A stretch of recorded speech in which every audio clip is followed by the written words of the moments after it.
Benvinguts al curs de Química Organometàl·lica.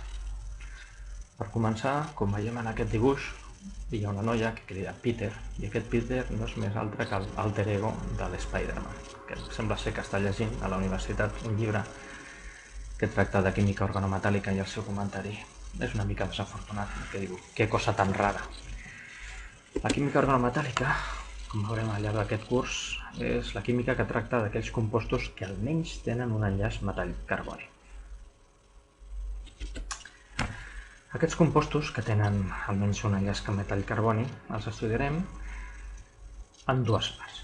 Per començar, parlem en aquest primer tema que encetarem avui de les seves generalitats i posteriorment el que farem és, en el segon tema, estudiar els mètodes de formació més comuns dels compostos en enllaços metall-carboni per passar a continuació a estudiar-los d'una manera exhaustiva grup per grup. Començant pel grup 1 i 2 i el 12 i després passant al grup 13, el grup del bor, el grup del carboni i el grup del nitrogen. La segona part del curs estarà dedicada a l'estudi dels compostos organometàl·lics dels elements de transició. Però en lloc de fer un estudi, diguem, descriptiu, de grup per grup, el que farem és estudiar aquells compostos més importants dintre de la varietat que pot haver de compostos organometàl·lics de metalls de transició. En aquest cas, com veieu, en el capítol 8 estudiarem els compostos de metall carbonil i metall fosfina, en el capítol 9 metall alquil i metall carbè, en el capítol 10 aquells compostos que tenen ja enllaços de tipus pi, com els alquens i alquins amb els metalls de transició, en el capítol 11 aquells compostos en els quals els metalls estan enllaçats a sistemes aromàtics, tal com apareix aquí el ciclopentadienil o el benzè, i en l'últim capítol, capítol 12, estudiarem aquelles reaccions químiques que intervenen en la catàlisi en la qual hi ha compostos organometàl·lics. Per estudiar aquesta assignatura cal saber o tenir clar alguns conceptes que ja heu vist al llarg de la carrera. Per començar, com veieu aquí, heu de saber una mica de nomenclatura química, poqueta, però la suficient per poder llegir qualsevol fórmula i poder-la dibuixar. Segon i molt important és saber comptar electrons. D'acord? Conèixer com calcular les càrregues formals, donat una fórmula amb una estructura de Lewis. Conèixer l'estat d'oxidació d'un metall. També conèixer com serà la geometria molecular més estable per a una molècula determinada. Encara que sembli una mica estúpid, també heu de ser capaços d'interpretar una molècula escrita amb notació lineal orgànica, tal com està aquí, que és una notació molt senzilla, i saber on estan situats els hidrògens sobre cadascun dels àtoms de carboni. També hem de ser capaços de conèixer els conceptes bàsics de l'enllaç químic, com què és un enllaç iònic, covalent, la hibridació i la teoria d'orbitals moleculars. També hem de ser capaços de saber com estan situats els elements dintre la taula periòdica i comparar relativament entre ells, donat un element i el seu element que està a l'esquerra o a la dreta dintre la taula periòdica, si serà aquest més electronegatiu, si el radi serà més gran o més petit, etc. Una mica d'àcid bàsic redox també és necessari per seguir aquest curs, conceptes bàsics, com veieu aquí, d'equilibri, termodinàmica, cinètica i catàlisi, que heu vist en altres assignatures. I per últim, una revisió general tant de la química orgànica com la química inorgànica donada, per exemple, per els metalls de transició en la química de coordinació. Nombre de coordinació, geometria, isomeria, què és un lligand, i en química orgànica coneixes bé, o molt bé, com s'entén per caràcter àcid o bàsic d'un protó en un compost orgànic, quins són els estats d'oxidació d'un carboni, què s'entén per nucleòfil i electròfil, isomeria i estereoquímica. En aquest primer tema el que estudiarem serà les generalitats. Com el seu nom indica, senzillament el que farem és agrupar aquelles característiques més importants que després, al llarg del curs, d'alguna manera estudiarem a més profunditat. Farem una petita introducció als compostos organometàl·lics, els classificarem pel seu tipus d'enllaç. No estudiarem la perspectiva històrica d'aquest curs, no us preocupeu, estudiarem una mica les seves propietats derivades d'aquesta classificació de tipus d'enllaç i, per últim, donat que coneixerem les propietats generals que s'entén per estabilitat dels compostos organometàl·lics. Quan acabem el tema, el que serem capaços, com veieu vosaltres aquí, és el de classificar els compostos orgànics, identificar-los, determinar quin és el seu enllaç predominant, més important dintre d'aquests compostos, i en principi conèixer quines seran les seves propietats generals, si serem capaços o no de treballar a l'aire o necessitarem treballar en una atmosfera inert per tal que els compostos no s'espanyin. Com ja hem vist, la definició del compost organometàl·lic és aquells compostos que tenen un o més enllaços metall-carboni. En aquesta transparència el que observem és una taula periòdica MUA en la qual només hem indicat els àtoms de bor, silici, fòsfor, germani arsènic i antimoni, i en groc he pintat aquests elements que són metàl·lics. Com veieu, són majoria, i si els comptéssim i dividíssim pel total d'elements que hi ha a la taula periòdica, ve a ser aproximadament un 70% del total. Llavors, en aquest curs els que estudiarem seran aquells compostos que tenen enllaç metall-carboni, d'acord? A més d'aquells compostos que, si bé no un dels elements és un metall, sí que els incorporarem en aquesta definició de compost organometàl·lic, com els compostos de bor, carboni, silici carboni, fòsfor carboni, germani carboni, arsènic carboni i antimoni carboni. La característica principal dels compostos organometàl·lics és, tal com apareix en aquest dibuix, és la polaritat d'aquest enllaç.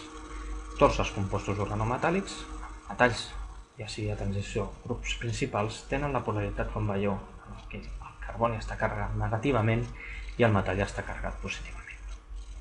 És clar que si ho comparem amb els elements que estan pintats de color blau, el qual tenen electronicitats, excepte el bor, similars al del carboni, no podem dir que la polaritat sigui d'aquest tipus, però els estudiarem en aquest curs i veurem quines són les seves propietats. Aquí tenim en aquesta transparència alguns representants principals de compostos organometàl·lics que estudiarem al llarg del curs. Donem molta importància als compostos dels elements dels grups principals, ja que des del punt de vista sintètic s'utilitzen molt en química orgànica. Llavors, en el primer compost que veiem aquí és el que s'anomena un compost de Grignard. Aquests composts de Grignard són compostos en els que, com ho podem observar, hi ha un àtom de magnesi insertat entre un fenil i un àtom de bor. Ve acompanyat per dues molècules orgàniques, en aquest cas dos dietilèters, i l'estructura del compost, tal com està dibuixat, és una estructura simple tetraèdrica. D'acord? Com hem dit abans, la polaritat de l'enllaç és de tal manera que el carboni està carregat negativament i el metall positivament. Aquest compost que tenim a continuació no l'hauríem de classificar com a compost organometàl·lic, perquè el silici no és un metall, però l'incorporem, ja hem dit, en aquesta definició de compostos organometàl·lics. És un compost en el qual, com veiem vosaltres, tenim un enllaç silici-carboni. D'acord? Els compostos s'utilitzen en síntesi orgànica. En tercer lloc, tenim compostos d'alquil-alumini. La particularitat d'aquests compostos són aquests enllaços, com veieu vosaltres aquí, en el qual, com veieu, un carboni de tipus metil està enllaçat a dos aluminis. Si comptem el carboni aquí, si creiem que aquestes ratlletes contenen dos electrons, no... Com podem observar, aquest metil que fa pont entre dos aluminis té la seva valència més que coberta, ja que si el carboni té 4 valències i està enllaçat a 3 àtoms d'hidrogen, evidentment no té prou hidrògens per coordinar els dos aluminis. Com veurem després, aquest tipus de compostos que existeixen i la seva estructura és tal com està dibuixada aquí, són compostos anomenats deficients en electrons. En el segon apartat que veiem, els elements de transició, hi ha una varietat tan gran de compostos, estructures, enllaços, que és impossible de resumir amb només 4 compostos tal com tenim en aquesta transparència. El compost de l'esquerra, el compost de pal·ladi, és un compost que podríem classificar de compost de coordinació clàssic, en el qual, com veieu vosaltres, un paladí està coordinat a 2 àtoms de fòsfor i un metil i un clor. Evidentment és un compost organometàl·lic, ja que almenys hi ha un enllaç paladí-metil. És un compost plano quadrat, ja que el paladí en aquesta configuració té 8, ja que el metil i el clor són més electronegatius, en el qual podem considerar que és paladí 2, prefereix aquest tipus de coordinació. El segon cas és un compost de carbonil, en el qual aquest níquel està coordinat, com veieu vosaltres, a 4 monòxids de carboni. El tercer cas és un compost que en aquest cas ve reflexat un enllaç particular en el qual una OB fina, com en aquest cas l'etilè, està coordinat sobre l'àtom de platí. Per simplificar el seu tipus d'enllaç, fixeu-vos que es col·loca una línia assenyalant el centre de l'enllaç carboni, doble enllaç carboni. La resta de la coordinació de l'àtom de platí ve donada per 3 àtoms de clor. Com és un compost de platí 2, aquest compost és plano quadrat. I per últim, el cas que veiem a l'últim dibuix és un compost anomenat de tipus sandwich, ja que en aquest cas l'àtom de manganès està, com veieu vosaltres, entre 2 molècules planes de tipus aromàtic, tal com un benzè i, com veurem més endavant, un ciclopentadietil. No es consideren compostos organometàl·lics els compostos derivats del cianur, encara que en aquest cas sempre el cianur està coordinat sobre el metall per l'àtom de carboni. Al llarg d'aquest curs, com he dit abans, estudiarem els compostos organometàl·lics en 2 apartats principals, grups principals i metalls de transició. En el cas dels elements dels grups principals, només estudiarem aquells compostos que veiem en aquesta transparència, dels metalls liti, magnesi, alumini, estany i plom, i els no metalls bor, silici, fòsfor i arsènic. Estudiarem els compostos més importants derivats dels enllaços de metall carboni, aquests elements en particular. Els compostos organometàl·lics es poden classificar inicialment pel seu tipus d'enllaç. Hi ha diversos tipus d'enllaç i del tipus d'enllaç es deriven certes propietats. A l'esquerra podem observar com el sodi, potassi, rubidi i cesi formen compostos amb el carboni de tipus sòlid iònic. Això què vol dir? Degut a la gran diferència d'electronegativitat entre el carboni, que té una electronegativitat de 2,5, i aquests elements, sodi, potassi, rubidi i cesi, la seva electronegativitat és al voltant de 1, aquesta gran diferència fa que el parell electrònic de l'enllaç carboni-metall estigui completament a sobre del carboni, formant un ió carboni. Llavors, en aquest cas, tots aquests compostos tenen un tipus d'estructura i propietats derivades dels compostos iònics. Altres compostos que podem veure aquí són aquests que tenen com un color de color magenta. Aquests compostos, aquests elements, amb el carboni, formen compostos covalents molt polars. A més de que, en molts casos, com veurem, formen compostos deficients en electrons. Els que estan pintats de color negre formen compostos covalents molt polars, no iònics, però només formen enllaços convencionals a 2 electrons, com els que hem vist en química orgànica. Els metalls de transició en general formen compostos que, depenent del metall, seran més o menys polars en els seus enllaços amb el carboni. I poden formar tant compostos amb enllaços sigma, a 2 electrons, com enllaços pi, amb sistemes aromàtics o sistemes de tipus pi amb olefines conjugades. I per últim, amb els compostos més electronegatius, fins i tot, com veieu vosaltres, aquest grup d'elements metàl·lics, coure, zinc, etc., el carboni forma compostos amb enllaços covalents predominant sempre enllaços de tipus sigma. Aquí tenim resumit algun tipus d'estructures i enllaços que observem en els compostos organometàl·lics. Com veiem, els compostos iònics organometàl·lics formen estructures igual que la que podria formar el clorur de sodi, en la qual en una xarxa tridimensional estan disposats els anions, com en aquest cas el metilur, i el metall positiu alternant-se formant una estructura similar a la que seria el clorur de sodi. Els compostos covalents, senzillament, són aquells derivats de l'enllaç carboni-metall en què cadascun dels dos elements aporten un electró i aquesta compartició d'electrons forma l'enllaç covalent sigma, en la qual la densitat electrònica està, com veieu vosaltres, situada en la línia imaginària que uneix els dos àtoms i la seva distribució electrònica ha estat desplaçada cap a l'àtom més electronegatiu, que és l'àtom de carboni. Altres tipus d'enllaços covalents, com veieu vosaltres aquí, són els enllaços covalents pi, en el qual el sistema pi, una olefina, com en aquest cas l'etilè, està coordinada amb els seus dos electrons de l'enllaç pi sobre un orbital buit del metall. Els casos extrems d'aquests enllaços covalents són aquells en els quals és el carboni el que dona els dos electrons cap a un orbital buit del metall i aquest, la diferència d'electronegativitat sigui molt gran per l'àtom de carboni, està completament o gairebé desplaçada sobre l'àtom de carboni.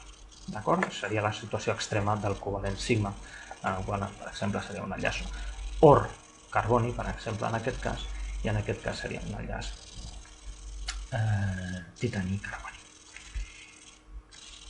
Per últim, en aquest dibuix aquí es representa, ho veurem amb més precisió més endavant, enllaços en els quals hi ha compartició d'electrons per part del carboni i el metall, però no hi ha prou electrons per formar enllaços covalents amb dos electrons.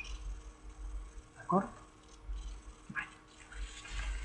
La importància industrial dels compostos organometàl·lics és molt gran. Fixeu-vos en aquest cas que comparem la producció amb la mida d'un petroler més o menys estàndard. Els petitons, de totes maneres, com per al Prestige, que es va enfonsar ara ja fa alguns anys. Aquest petroler podia emmagatzemar 77.000 tones de petroli en el seu interior. Si us fixeu, de silicones es produeixen a l'any 700.000 tonelades. De tetraetilplom, producte que en aquest moment ja no es fabrica, es fabricaven aproximadament unes 600.000 tonelades. Compostos d'organoalumini, 50.000, organoestany, 35.000, organolitis, 900 tonelades. Aquests productes, com veurem després, són molt utilitzats en síntesi i per la fabricació també de productes químics molt importants. Mitjançant catalitzadors organometàl·lics, que veurem a l'últim capítol, es fabriquen a l'any, com veieu, 15 milions de tonelades de poliolefines. Fabricació de plàstics, d'aldehids, perfumeria, farmàcia, etc. 5 milions de tonelades any. Acetaldehid, 4 milions de tonelades. I d'àcid acètic, el qual s'utilitza com a dissolvent en moltes reaccions orgàniques, 1 milió de tonelades any. Els compostos organometàl·lics tenen unes propietats derivades del seu tipus d'enllaç. Per tant, els compostos iònics assemblen les seves propietats físiques a altres compostos iònics, com podria ser la sal comuna o el clorur de magnesi, però el que hem de veure és que són molt més reactius. Mentre que el clorur de sodi es dissol en aigua formant una solució entre els dos ions, clorur i sodi, si vosaltres intenteu dissoldre metilur de sodi en aigua, aquest explotarà. Ja veurem per què més endavant. Els compostos covalents amb els elements més electronegatius de la taula periòdica, formen compostos molt similars als compostos orgànics, ja que la polaritat d'aquests enllaços és molt petita. Mentre que amb els elements més electropositius, com els metalls de l'esquerra de la taula periòdica, formen compostos covalents molt més reactius que els compostos orgànics, que fins i tot poden reaccionar amb l'aigua o a la humitat o amb l'aire, donant reaccions que descomposin el compost organometàl·lic del que es tracta. Parlant de reactivitat bàsica, aquí podem observar en aquesta gràfica la descomposició de compostos organometàl·lics de tipus binari, o sigui que continguin metils, i N, siguent el nombre de valència que tingui el corresponent metall, en els seus elements de partida, carboni i hidrogen. Llavors, com podem observar a la gràfica, siguent el 0, diguem, l'entalpia de formació, diguem, 0 completament d'aquesta reacció anterior, hi ha compostos que tenen entalpies negatives i entalpies positives. No tenim en cap cas cura del factor antròpic d'aquesta reacció, amb la qual només ens fixarem en l'energia entàlpica, o sigui, l'energia de formació. Com veiem, hi ha compostos exotèrmics, els de sota, i compostos endotèrmics, els que considerem que són inestables enfront de la descomposició. Com podem observar, els compostos de carboni, hem de suposar que són exotèrmics, ja els coneixem, no són compostos organometàl·lics, però els de silici, germani i estany són, com veieu vosaltres, completament exotèrmics. Siguen també exotèrmics els compostos de fòsfor, el sabor, el de gal·li i alumini. Siguen endotèrmics, com veieu vosaltres, aquests elements que són molt més pesats que els tractats en el cas anterior, o sigui, arsènic, antimoni, mercuri, plom, cadmi, indi, bismut. A què és degut a això? El que ja sabem de l'enllaç químic és que a mesura que nosaltres anem baixant dintre d'un grup, els orbitals es fan més difosos, amb la qual cosa el solapament amb els orbitals del carboni són cada vegada més fluixos, i això es tradueix en energies més baixes d'enllaç, amb la qual cosa, senzillament, comparant elements que estiguin dintre de la mateixa columna, el que podem observar és que a mesura que baixem els compostos són més endotèrmics. La seva energia disminueix, com podem observar, per exemple, en el cas del zinc fins al mercuri. Siguin els compostos de zinc els més estables i els de mercuri els més inestables. A més d'aquestes consideracions bàsiques de trencament, hem de pensar que els compostos organometàl·lics, en absència d'altre tipus de reacció química paral·lela, o sigui, reaccions en aigua, aire, etc., els podem trencar senzillament escalfant-los. Llavors hem de considerar dos tipus de trencaments dels enllaços metall-carboni. Trencaments homolítics, com apareix aquí, senzillament el trencament de l'enllaç metall-carboni per formar el radical del fragment carboni i el metall, al qual posteriorment dos radicals es poden formar en l'enllaç carboni-carboni molt fàcilment, o sigui que és una reacció molt afavorida, la formació d'enllaços carboni-carboni, o bé, quan escalfem els compostos, pot haver una reacció la qual considerarem més endavant, els seus aspectes més íntims, que és la reacció de beta-eliminació. Aquesta reacció és una reacció de descomposició que es troba molt sovint en els compostos organometàl·lics, com veurem més endavant. La condició és que ha d'haver, com veieu vosaltres, un hidrogen a la posició beta respecte al primer enllaç metall-carboni. Llavors, en aquesta situació, aquest hidrogen migra cap al metall i aquest enllaç d'aquí, tal com hem pintat aquí, migra per la formació d'un doble enllaç, formant-se una olefina, com veieu vosaltres aquí, i un hidrometàl·lic. Aquesta reacció es veu afavorida escalfant un compost organometàl·lic tant més quan l'olefina sigui més volàtil, o sigui que no pot una altra vegada reaccionar amb l'hidrur per donar la reacció contrària, i aquesta reacció en molts casos és una reacció d'equilibri.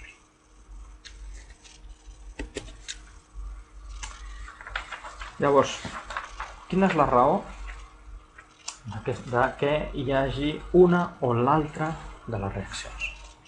Bé, fixeu-vos en aquesta coordenada de reacció en la qual tenim l'enllaç metall-carboni a l'esquerra i els productes de la reacció a la dreta.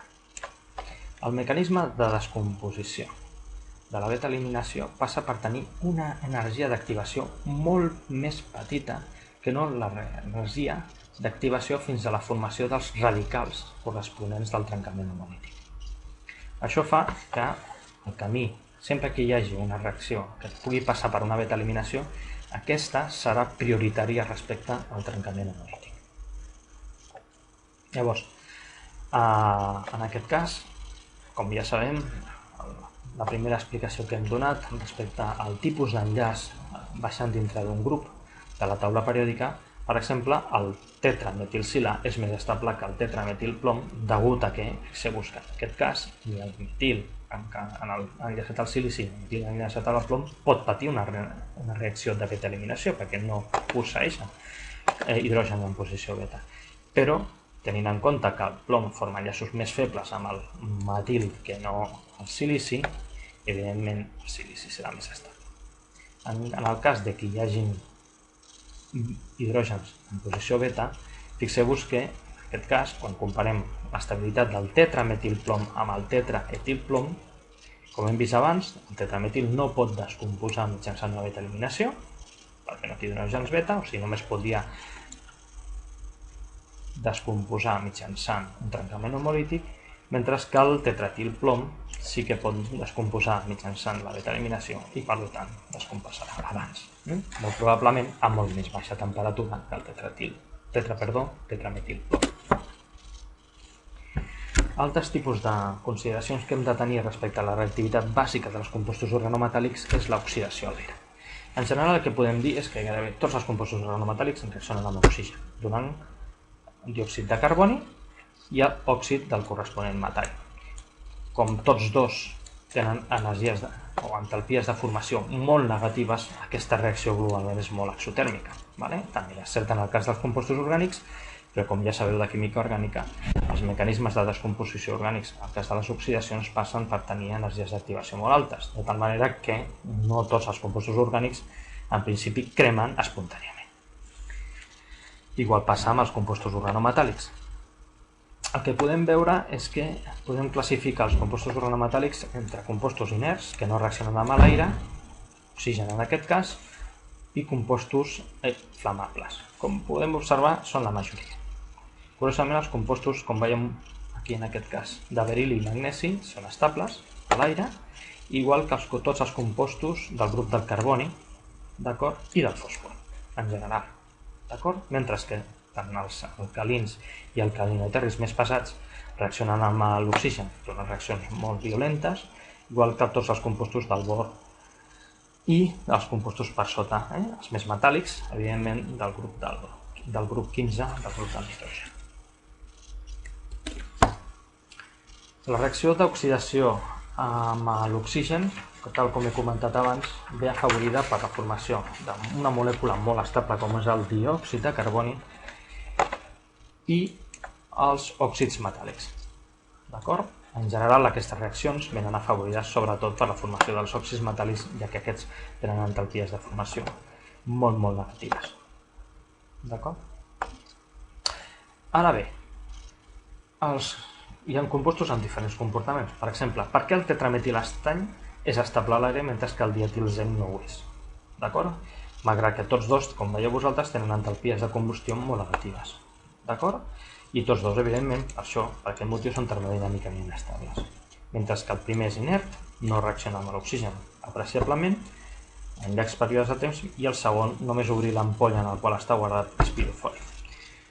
L'explicació bàsicament ve donat pel fet que en aquest cas l'oxidació del compost ve donada per l'accessibilitat del metall enfront de l'oxigen.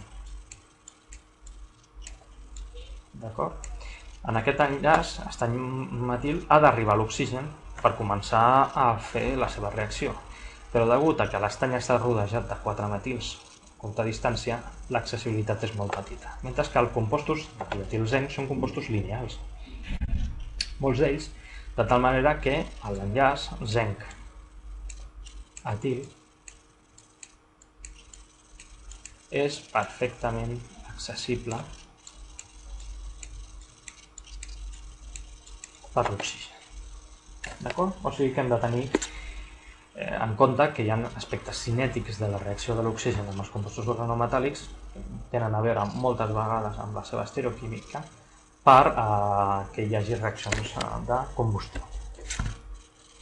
També hem de tenir en compte que l'absència o presència d'orbitals buits d'electrons o amb electrons també poden afavorir la reacció amb l'oxigen. Per exemple, tots els compostos d'alumini posseeixen un orbital buit, ja que l'alumini només té 3 electrons de valència i els utilitza els 3 per formar els enllaços amb els corresponents metils, per la qual l'oxigen fàcilment pot accedir a coordinar l'alumini i començar a reaccionar a continuació per donar l'òxid d'alumini, diòxid de carboni i aigua. També els parells no compartits, com observem aquí, quan més bàsics siguin, o sigui, per exemple, per grups donadors, com per exemple sobre el fòsfor, en aquest dibuix d'aquí, que cedeixen densitat electrònica sobre el fòsfor, fent més assequibles aquests parells electrònics, poden haver reaccions del tipus d'atac nucleòfil sobre l'oxigen per la formació dels corresponents òxids de fosfina. L'aigua també és un reactiu que està present en moltes reaccions químiques i, per tant, hem de conèixer quin tipus de reactivitat tenen els compostos organometàl·lics amb aquesta aigua. Degut a la gran polaritat de l'enllaç metall-carboni, tenint en compte que aquest sempre en els compostos organometàl·lics està carregada negativament, és molt possible que aquest carboni negatiu ataqui un dels protons en caràcter positiu, ja sigui de l'aigua, R igual hidrogen, per exemple, igual a un alcohol, per, com veieu vosaltres, protonar-se a l'àtom de carboni i formar el corresponent hidròxid o alcoholat del metall. D'acord? Com vosaltres observeu aquí, gairebé tots els elements metàl·lics són reactius enfront de l'aigua, mentre que els no metàl·lics, com aquests que estan pintats de blau, solen ser inerts enfront de l'aigua. Per què? Senzillament perquè, en aquest cas, des del bor i tots els compostos de nitrogen, carbonis, germaniats, tenen la polaritat d'aquest enllaç molt petita, de tal manera que difícilment reaccionen amb els protons àcids de molècules com alcohols o, per exemple, també a l'aigua.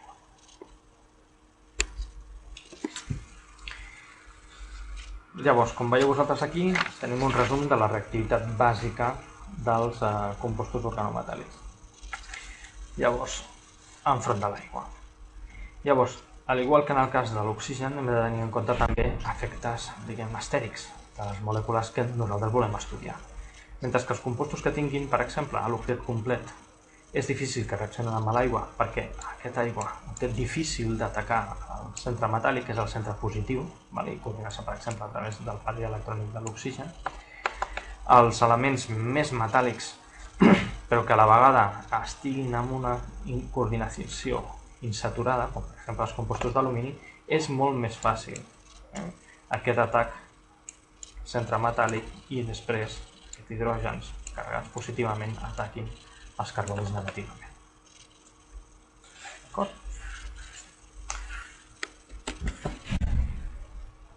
Bé, com veiem, a la reacció amb l'aire, l'oxidació per l'oxigen, podem dir que gairebé tots els compostos són inestables, degut, ja sabeu vosaltres, a l'entalpia de formació dels corresponents òxids, i poden ser cinèticament estables o inestables segons aquestes consideracions que hem dit abans de tipus estèric.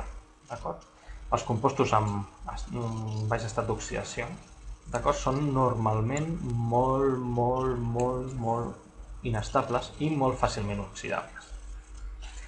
A l'aigua, com veieu vosaltres, depèn del grup i depèn fonamentalment de la diferència d'electronegativitat entre el metall i el carboni, a més de, com no, efectes de tipus estèrics. Hem de tenir en compte, sobretot, aquests efectes estèrics a l'hora de considerar la reactivitat dels compostos organometàl·lics. Llavors, per exemple, en aquest cas, fixeu-vos, dues molècules relativament semblants, com la trimetilfosfina o el tristerbutilfosfina, mentre que la primera molècula és molt inflamable a l'aire, la segona molècula és estable a l'aire. A què és degut?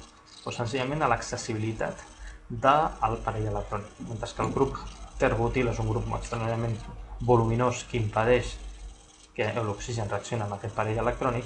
En el cas de la trimetilfosfina, aquests grups són molt menys voluminosos, deixen molt accessibles a aquest parell electrònic.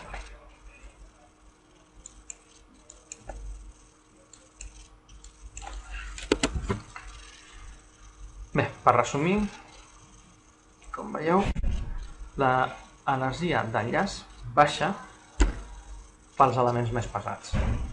Això vol dir que augmenta la possibilitat de trencament homolític per a aquells elements més pesats dintre del mateix grup. La presència d'hidrògens en beta respecte al metall presenta inestabilitat per aquests compostos degut a la beta-eliminació. L'electronegativitat baixa, o sigui que la diferència de l'electronegativitat amb el carboni sigui molt elevada i faci que sigui la polaritat de l'enllaç molt gran, fa que augmenti la inestabilitat enfront de l'aigua i dissolvents pròtics, com per per exemple l'etanol o l'àcid acètic. Els orbitals buits sobre el metall augmenten la inestabilitat enfront de l'aigua, ja que aquest pot coordinar sobre aquest metall o bé a l'oxigen coordinar i per tant inflamar-se. Els parells electrònics no compartits en el metall augmenten la inestabilitat enfront de l'oxigen, sempre quan siguin accessibles des de la part externa de la molècula. Per tant, substituents poc voluminosos fan que hi hagi una major accessibilitat dels reactius al metall i augmenti la seva inestabilitat enfront de l'aigua i de l'oxigen. En general, el que hem de tenir sempre en compte és que hem d'excloure la humitat ambient i els dissolvents pròtics de qualsevol reacció en la que intervenguin reactius organometàl·lics i, pel cas de la reactivitat enfront de l'oxigen, treballar amb tècniques